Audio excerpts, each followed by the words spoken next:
Well, Hello, hello, everybody. Post-Hunt Clarity viewers. I will start this podcast in a second because, dude, the snowmobile football. Sorry, sponsored by Blackgate.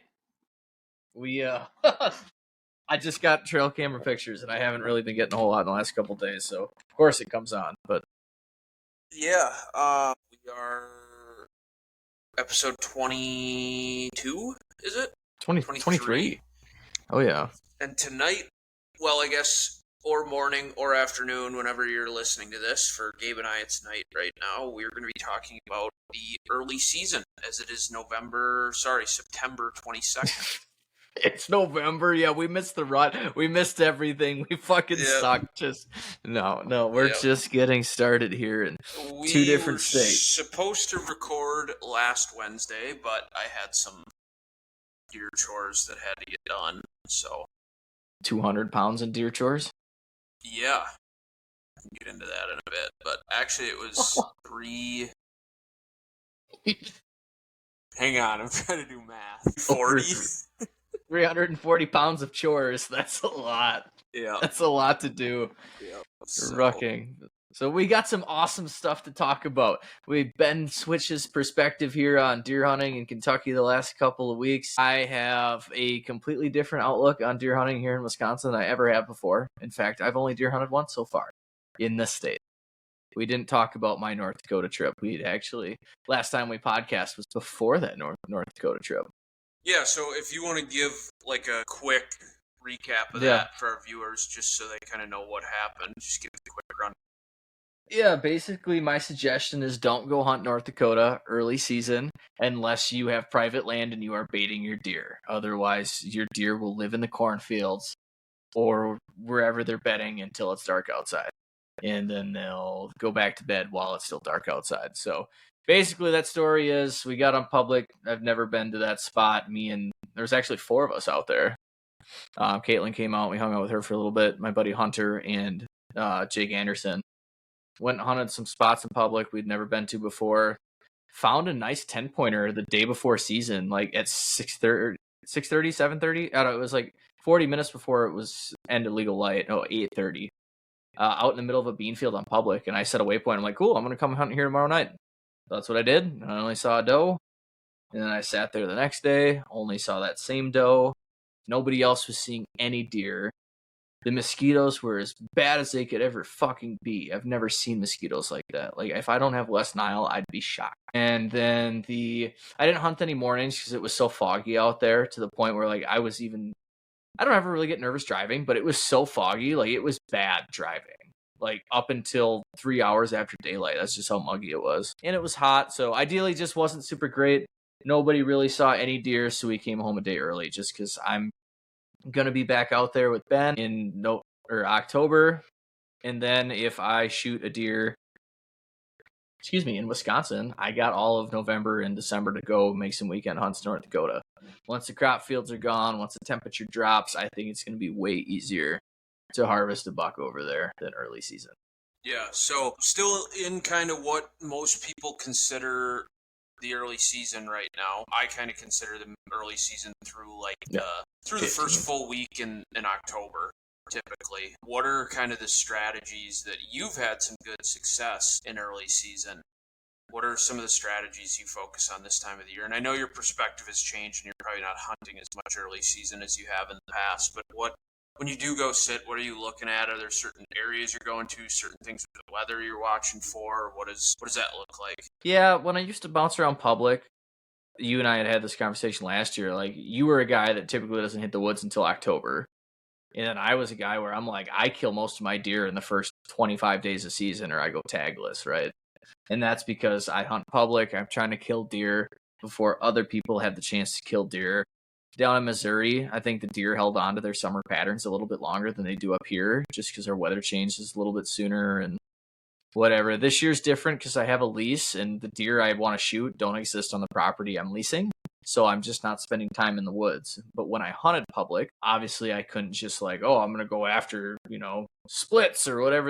I'm on public trying to have just a respectable buck walk by. So the more I'm in the woods, the more chances I have to hunt. And I don't really care about blowing up a spot because I'm not the only guy that hunts it. So typically I just find on public, because there's not really fields and managed crop fields in Wisconsin to hunt on, at least where we're at. I'd find acorn ridges, and I had really good luck last year. There was a bumper crop of acorns. Early season, typically they start dropping in September, and I would always see deer in the woods, which is completely different from most private land hunters. They love hunting, if you can hunt bean fields or food plots early season, guys are doing that. But hunting public land, you find the right producing acorn trees in respect to nearby bedding and a water source. It's game changer. Like, you'll see deer and they move, an hour or so before dark versus, a food source out in the open where they don't show up till last light or just after last light. And you're not worried about, in your scenario, right, like booting deer out on the way out of the tree stand. You can just get out clean and go from there. But I've always focused on acorn ridges, hunting in the woods, typically early season. And I'm really not bothered, at least on public, by hunting when it's hot outside. Just because, like, hey, I'm just, any opportunity I get, I'm going to take. But perspective, completely different, like I said, with this lease right now. It's hot out. I'm not seeing the deer. My cameras are quiet. Like, I could go out in the woods just to go out in the woods, and I almost did last night. But at the end of the day, like, when I truly think about it, I'm like, I would rather just sit at home and be bored than go in there and hunt deer that don't exist or mess up a spot potentially. So, well, because when you have the luxury that you have right now, all you do is you teach deer that there's humans around. You teach them to your patterns. You just risk spooking deer or whatever it may be that isn't necessary. You're going out hunting that 1 in 1,000 chance that something unexpected walks by. Yeah, and I don't want to do that. And it just, in my experience, it doesn't happen. My perspective has changed a lot, kind of too, similar to you. So, like, you kind of prefaced that I was never a big early season guy, and it's just, I never really had luck with it. Like, we just kind of had the generational, like, family farm that we hunted at, or family land.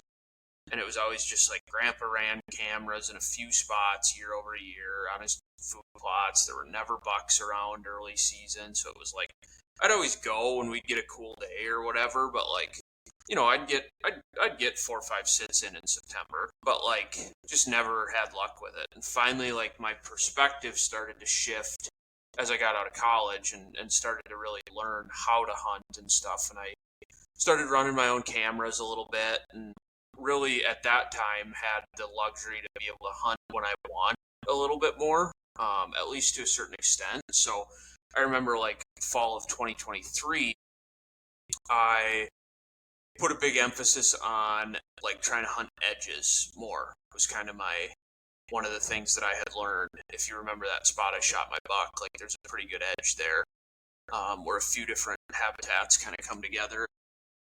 And so that was kind of an early season focus, and it was really just, like, only go in there when the days are right for it, because I knew I had some bucks around. If it's 80 degrees and it's been 80 degrees for the past week, why go hunt just because it's a Sunday? Like, kind of like you were saying, I'll sit at home and be bored. So that year I was really good about, like, when you get that cold front, go sit, and it paid off. That's the earliest I've ever shot a deer. That was October 3rd. Now, moving down here, honestly, my early season is, like, you hear these guys like THP and stuff that are like, hunt the sign, find the hot sign, and it's like, I've just never really had luck with that. Like, I don't know, I don't stumble through the woods in September and find scrapes and stuff, you know what I mean? Or, like, a lot of super fresh rubs that look like they were made, 2 days ago and stuff like that, in the beginning of season. So mine, especially lately too, like you said, I'm learning new pieces still. I have a bunch of new permission pieces this year. I have a camera out in public. Like, mine's really just kind of learning how these deer behave around these pieces and how they move throughout them. And a lot of my early season, honestly, has still been like my preseason. Like, I've been moving cameras, scouting. Like, now I'm kind of at the point where I'm like, okay, I need to stay out of there. I'm starting to get deer pictures where I've got my cameras now. Like, got a good bead on where are going to be my top spots to sit. I don't have the bucks around that I want right now. I'm still going to hunt a bit just because I'm limited to kind of that weekend warrior a little bit right now. So I'm going to hunt when I can. But yeah, I don't know. My strategy this year has just been continuing to learn and scout almost through that. I'm shocked when you just brought that up about not finding rubs and scrapes early season. I always find rubs in the woods. Like the morning I saw that velvet buck that I passed, which I haven't talked about yet, but I did go sit opening morning here in Wisconsin. And there was 2 bucks on that camera that were what I would consider probably shooters or possibly shooters, right? It was like, there was one that I call nuts, which is the 10-pointer that I really like. As Ben in July, I got a picture of that 10 and I sent it to him like, this deer's on the do not kill list because it has just such good genetics as either a 2.5 or a 3.5-year-old. Like he's a 120s, maybe low 130s, but got the potential to go boon for sure, just with the frame he's got. And then there was another deer that just had an absolute abortion for genetics, and it's just a giant 6-pointer with a G3 that's an inch long, so he's technically a 7, but he's got the frame where if he was a 10-pointer, he'd be in the 140s. Just, really weird deer, right? He's a cool buck, though, and he'll be... I mean, I would respect you shooting him this year, but if he makes it till next year, I think he'll be a good buck next year. He would probably be the buck I hunt next year, just because he's, I think, the more mature buck on the property. Yeah, and he's just a cool deer. He's not one of those deer that's ever going to go 160s probably, but it's kind of irrelevant. He's a cool buck. But yeah, I don't know. I was stumbling through the woods, around Labor Day weekend, or maybe opening weekend it was. I had to go move a camera quick. It was actually in public. And, I found a rub in there, that I'm like, okay, this looks like it was made in the last couple days. But I've never had a great luck finding them this time of the year. Put me in, late October. I've had a lot of rubs and scrapes that I've found. Well, I think over the years. everybody does. It's just weird to me that I'm just shocked, which could speak to the areas you're hunting too, right? What I was getting at is I sat opening morning, saw that buck, could have shot him, passed him. When on my walk out, I noticed I found 4 rubs that were brand new from obviously a different buck because the big 7 was still in velvet, so it wasn't him rubbing on the trees. And then along the field edge, I bet I'd found 5 brand new scrapes that were opened up just on the field edge. Really? Not big, but I've got yay big, and I got trail camera pictures from the trail camera in the middle of the woods on the public, where I had deer there all the time. And then some of the leaves fell because we're already 50% peak color right now. It feels early. And I went a couple days without pictures, and then all of a sudden I got a picture of a couple small bucks, and there's leaves all over the ground. Then I got pictures of them literally digging, licking a branch, and then you just see that they kicked open a brand new scrape right in front of my trail camera. And I'm like, yeah. So they're doing it, and I'm not saying they're big bucks, but at least the young bucks that I see are sparring. The deer have rubbed their velvet off, they're starting to make rubs, their scrapes. I'm getting excited, dude. I know I'm in the money. I just need to be patient. And what's really going to kill me is that I'm probably going to be gone when I wish I was hunting. Yeah, but I think your November there is going to be pretty sweet. I think both for the rut, but also your gun season compared to what I think gun season will be fun. Which, that's a different story for a different episode. We're talking early season tonight. But the other thing I did that we were alluding to is Gabe's kind of been on me to everybody down their baits, everybody down their baits, everybody down their baits. I think if you can't beat them, join them. I think part of the reason that you're not seeing deer is everybody around you that is hunting is baiting. And I'm like, yeah, probably, but I've never really baited. It's never really been legal in Wisconsin. I think the law for a long time was putting a gallon of... It's 2 gallons. 2 in gallons certain counties. Corn per, what was it, per 40 acres or something yes, that? You get 1 bait pile per 40 acres, and that no more than 2 gallons. Yeah, so I don't know, we'd always throw a little out around gun season or whatever, but finally Wednesday I kind of snapped. And I called Gabe, and I'm I'm not seeing any deer. I have no bucks around I want to hunt. I feel all I've done is work on my hunting stuff since I mean, literally, I started scouting in March this year.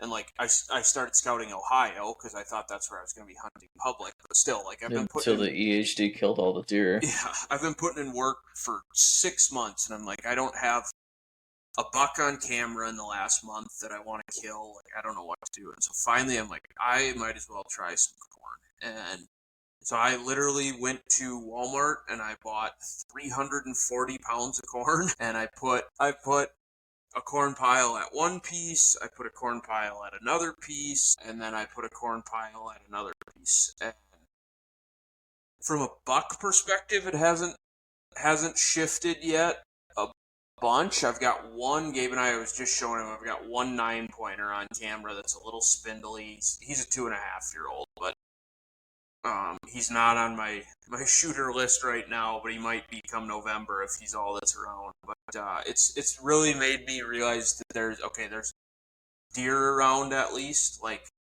you know, I have one piece in particular that I always thought was going to be a sweet spot come mid to late October into November, and I really think will be, and there will be some bucks cruising in there. But I realized, like, okay, there's a lot of does in here. Like, you know, there's that 9's in there. There's does at my other pieces. Like, bucks will show up. In my experience, if you have deer this time of the year, other deer that you want to hunt more will show up as the season goes on. You know, It's kind of like Newton's might be fifth law with deer hunting. yeah, it might be October 25th, it might be November 4th, but at some point you're gonna have a few bucks cruise through. So, Mm-hmm. What It's else? always the days that most guys are at work, which, luckily for me, I think that's another reason I'm not like so crazy about hunting right now. Yeah. I've never Well, just been in the position, right?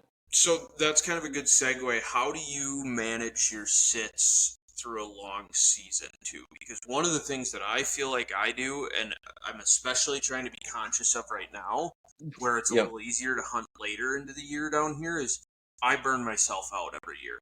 In Wisconsin, I did it every year. Like, sitting in September, you don't have too many like hot days anymore. Like, even if it's not an optimal day to hunt, a lot of times it's like not blistering hot to sit out there. Like, it's a nice afternoon. You know what I mean? So I'd be like, oh, I'll go hunt. Like, might as well. And so now I'm trying to be a lot more conscious of that. But how do you kind of manage that? Especially for you who's going on some trips and stuff and you're going to be grinding. Yeah, this is actually one of my off years. I feel like last year was a grind, and I burned, damn near all my fucking tags, except my Wisconsin tags. But this year a little different. But I feel like historically, I front load my hunting season. Like, I hunt way more in September and October than I do at all in November, December. Last year was different because I took a week and a half trip to Kansas. If my dad wouldn't have came, I'd have been out there for another week still and probably missed Wisconsin's rifle season. But I still hunted a lot in November. It's just every year, I think I'm so burnt out by December that I get a glimpse of first ice the first week in December, and I'm just like, I'm gonna go ice fish. It's crazy now that you think about it. You have between 2 and 3 more weeks to hunt the month of December than you do in September for Wisconsin.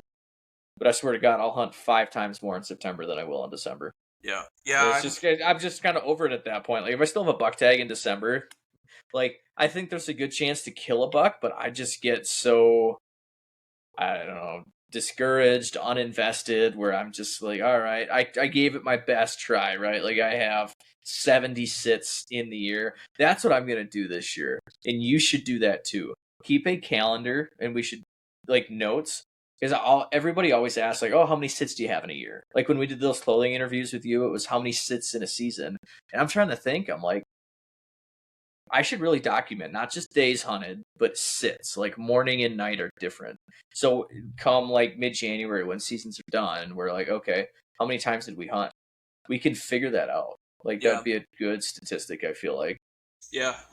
Yeah, mine's always kind of been the same, right? Is like those 2 years I was talking about when I lived in Wisconsin post college, like I was a little bit more picky with my sits. Mm-hmm. But like I remember in high school, it was like I'm gonna go hunt. Like I'm gonna go hunt after school the days I can that look okay. I'm gonna go hunt the weekend absolutely. And every year come December, and I think Wisconsin's hard too because it's like December can be so hit or miss in my my limited experience hunting there, and it's a lot of times it's pretty not enjoyable to sit out there at all.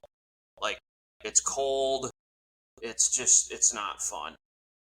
But here I've kind of realized, I can put corn out late season, which might crush. There is late muzzleloader down here, which is mid-December. Sitting in December can be anywhere from, low 20s in the morning, upper teens here. But I mean, we might have days that are in the mid to upper 50s. I mean, it's hard to say. So this year too, even though I'm a little bit more of a weekend warrior now, I'm trying to be last weekend it was 90, and I'm not going hunting. There's no chance. I hunted coming up on 2 weeks ago now. I hunted on a little bit warmer of a day because I was going to check a camera anyways. So I'm I might as well just pop in and sit while I'm here. But yeah, I'm going to limit that a little bit more. And if I have a tag in my pocket, I mean, Kentucky's a $1 state, but if I have a tag in my pocket, I'm going to try and milk it a little bit longer so that I can hunt through mid-December at least and be engaged.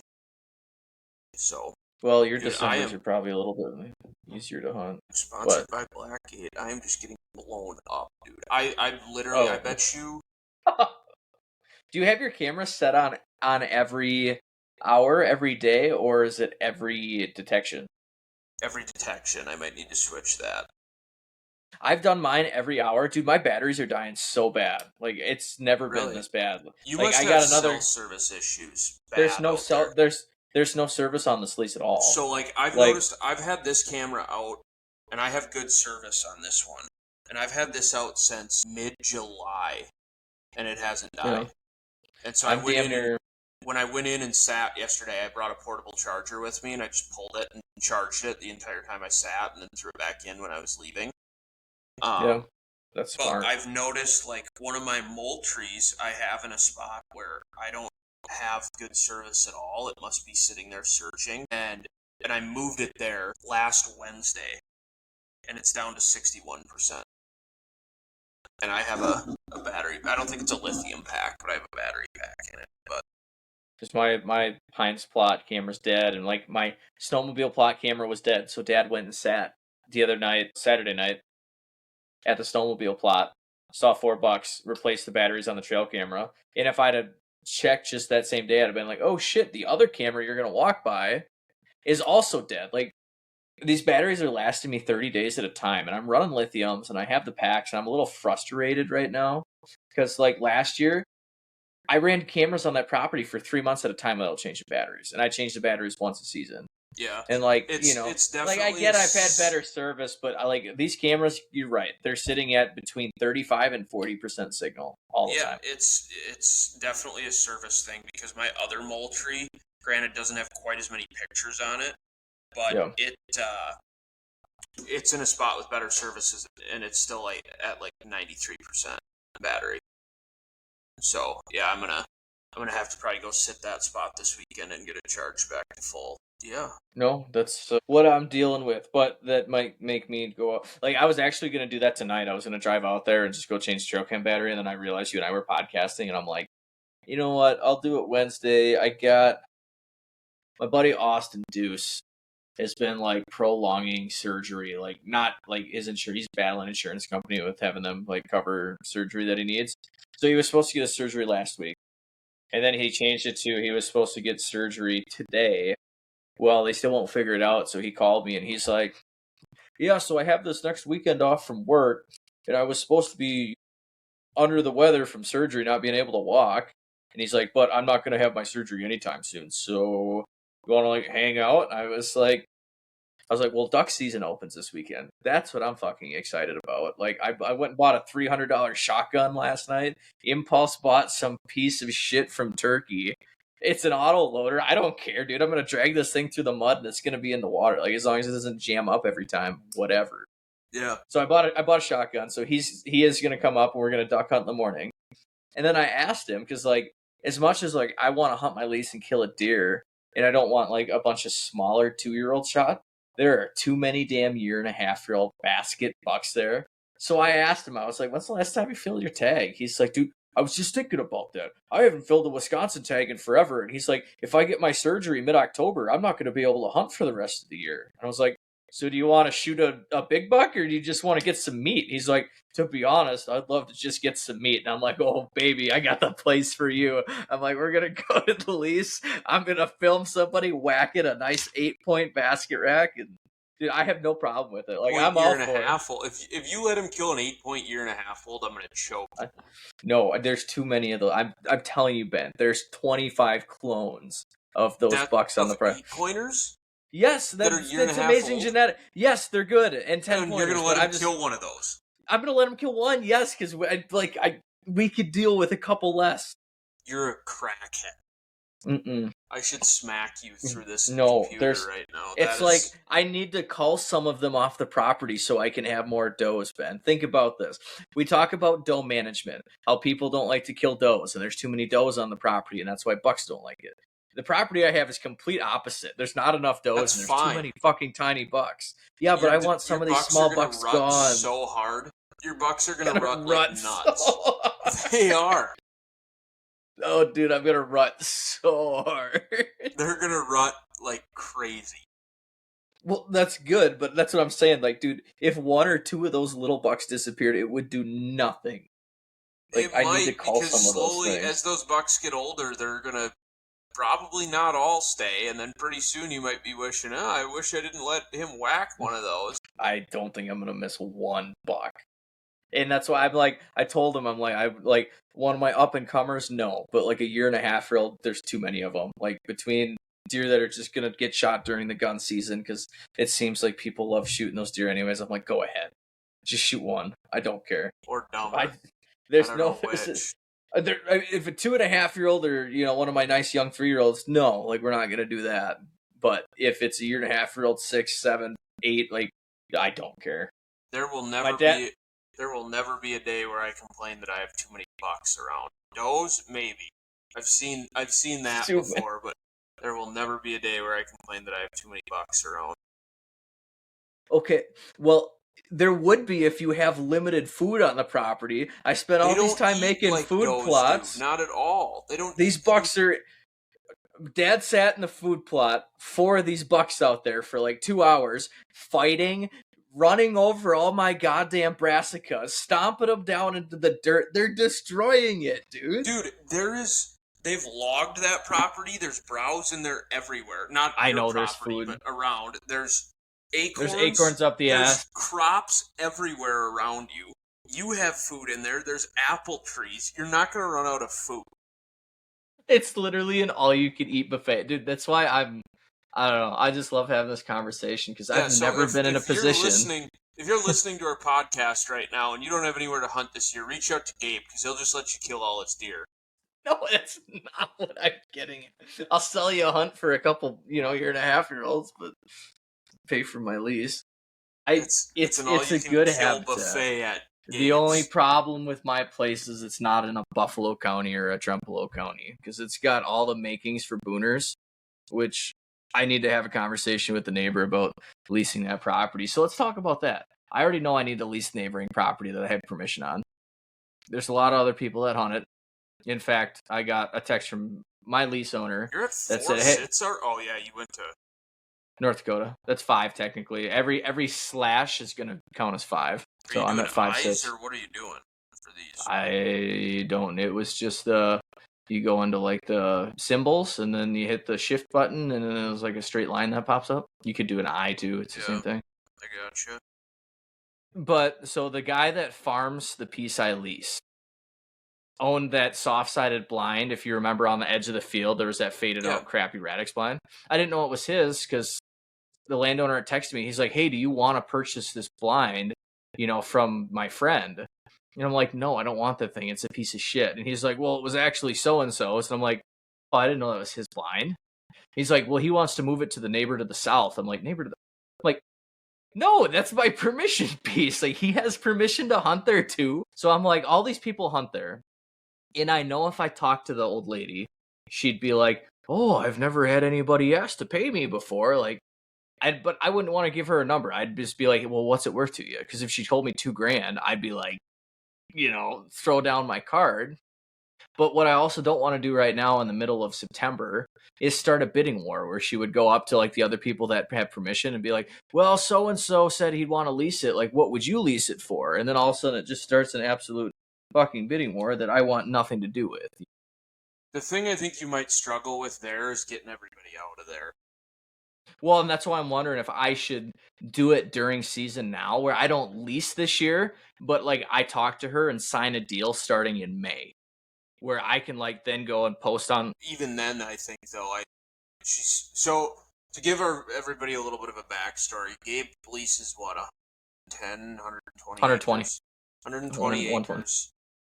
To the south, there's 40 acres of what is still in MFL through the year, right? And yeah, until January 1st. To the south and kind of to the east of that, basically to the south, I guess, is what, like 300 acres?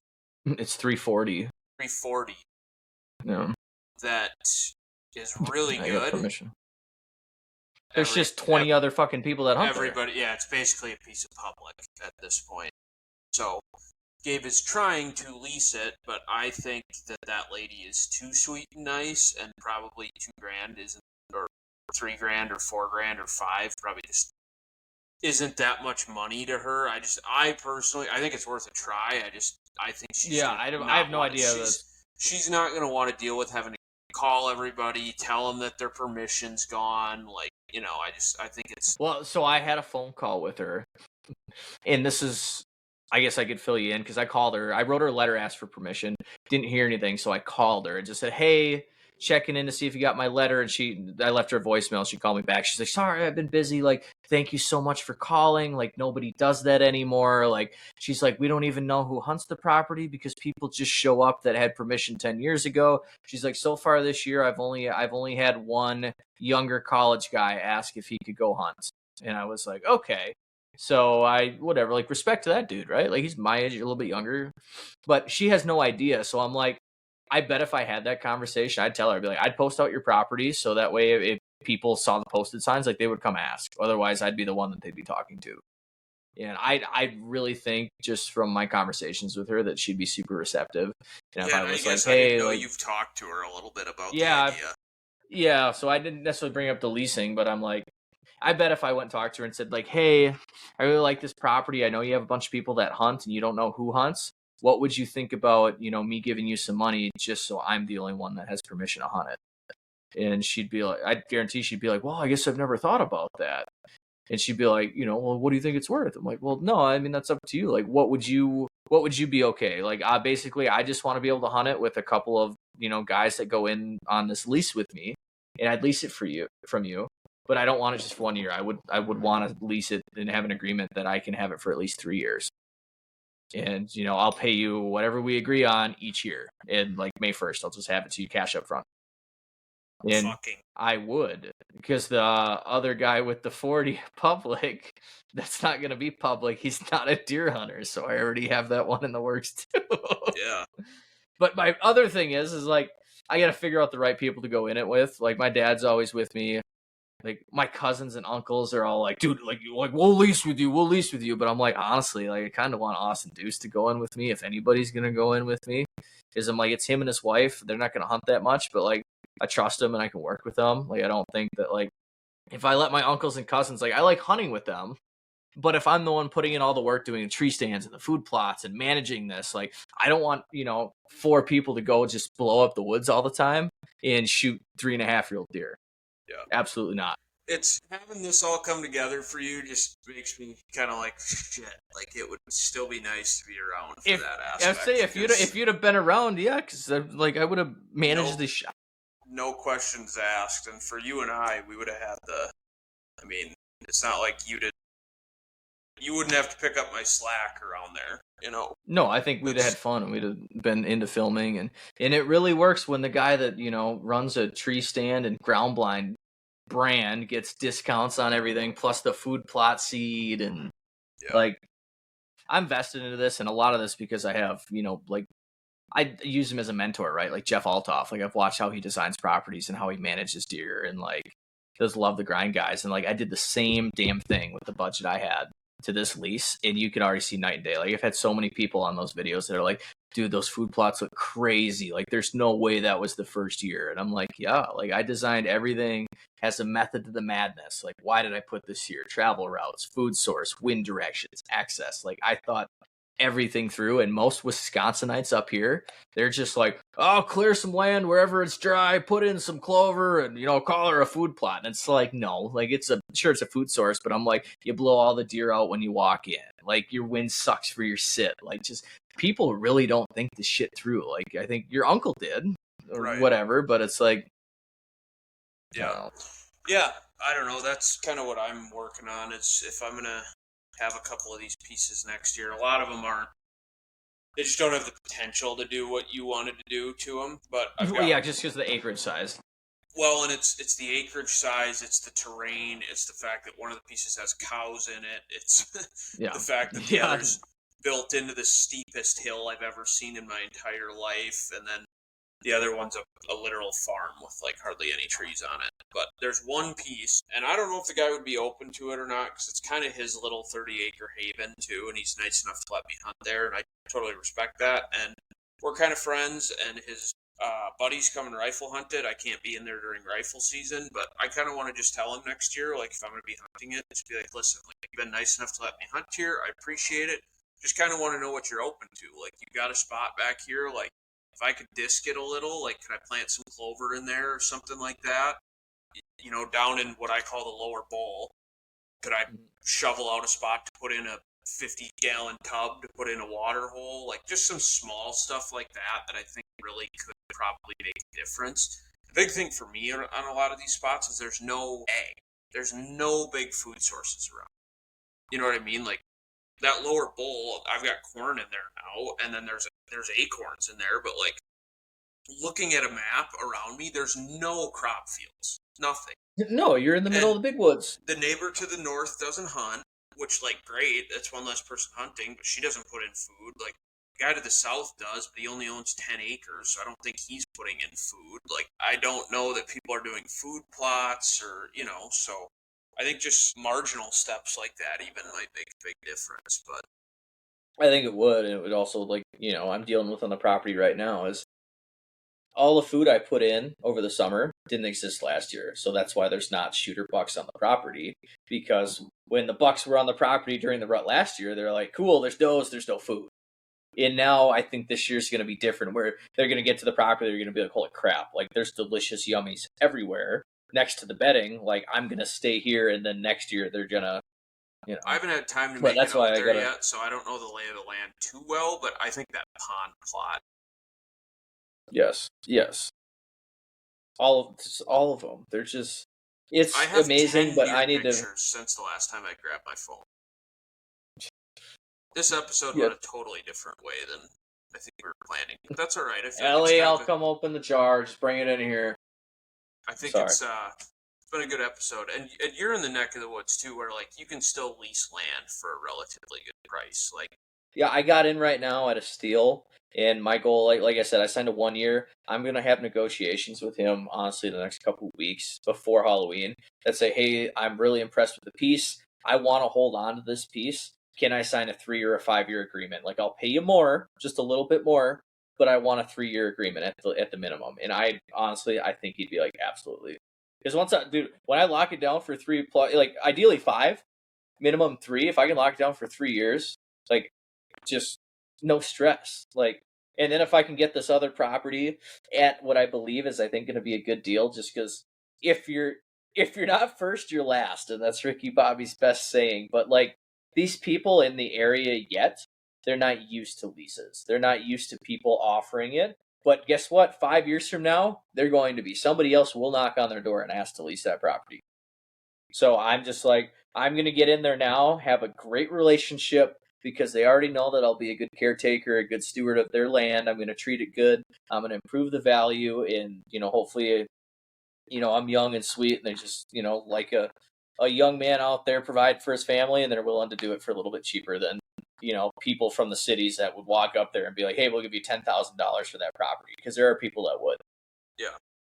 Yeah, and I don't know. I'm very open to the idea of leasing around here. My big thing is just like there's not much to lease within 30 minutes of me, really anything that I've found. And then you start bumping on 40 to 45 minutes, and I'm the only guy that I know down here that would lease it, and you start wanting to get 4 or 5 grand for 100 acres. Like, that might not Yeah, that's sound hard like for a you. ton, but for one guy, that's a decent chunk of change, you know? Well, yeah, because at that point you can spend that and go to an outfitter for 5 days and have a really good chance at shooting a nice deer, anyways. Plus, Right. they cook all the food for you. They hang the stands. Like they Well, do all the work, the dude. thing So for it's me like, is it's not the 4 or 5 grand necessarily. Like, I mean, it is. You still have to spend that, but it's like, yeah, then you have to spend it next year. Then you have to spend it the year at. You know what I mean? It's not just a one time. Okay, I spent 5 grand and now I get to hunt here for the next however long I live here. It's I spent 5 grand and now I get to do it again next year and the year after that and the year after that. If I'm lucky enough to keep leasing. So yeah, at the prices you're paying, especially when you can find another guy or two to split them, like it's a no, no and I can brainer. because well, I'm still here, and I think, like I said, I know what people would offer that old gal, and I know what I think I could get it for. And I'm not trying to be like stingy or anything, but like obviously, like any good consumer, you shop sales. Why pay extra for things that you don't need to pay extra to? Like, if I'm good and I don't have to start a bidding war, and I'm like, hey, like if I give you, if she takes 3 grand for it, would be an absolute steal. Like, could you imagine having 500 acres of land that costs 6 grand split between like 4 guys? Yeah, that'd be stupid. It'd be stupid. So even if it was 8 grand, that's what I told Dad. I'm like, the goal is to spend 8 grand on everything. However, we divvy that up price wise. But if it tallies up to 8 grand and we can split it between 4 guys, possibly five, like where it's between 1,500 and 2,000 a person, I'm down. Like, that's I don't know. I spend a lot of money on deer hunting, and I always never wanted to pay for it. But I realized like $1,500 to deer hunt for, and not just deer hunt. This could be bear hunt or turkey hunt and everything else in between. Like it's well worth it. I think so. It alleviates, if I get to manage these deer, and it's a 3 to 5 year guarantee, and I know I can grow and have the chance to by year 2 or 3 shoot a booner. Absolutely, and I think I can do it on this property. At Well, least and a it's 160. the big thing. I think gets to the point where you can chase not even a booner, but a 4.5 or a 5.5 year old every year. Yeah, and That's I when hunting gets fun. and there's a plethora of 3.5s. And if I can lock down and kick off, because that's the thing. Like, how many of these deer are getting shot by people on the permission piece? I mean, I at least 3 or 4 in the neighbors or whatever. Like I Well, just took out, and sucks to suck, but I took out 15 potential people that are whacking deer. Like, if I yeah, could save 3 of the 3.5-year-olds this year, and they come back, I'm gonna have deer that I'm gonna want to hunt next year, and yeah, those deer won't all die. Right, and then there's right. still 4.5-year-olds that exist now, where there's a good chance there could be, at least one 5.5-year-old 160, 170 caliber that even runs around next year. Like, Yeah, and I think that 40 coming out of MFL will probably help a little bit. yes. That'll alleviate some of your stress. Yeah, because then there's no public within miles, so I'd be square, and that's an early season recap. Yep. So So I'm gonna go. My wife is texting me asking if I can unscrew a jar lid for her. yeah, that's Because she fine. I'm can't gonna get watch the last episode of Your Honor before Bree gets home.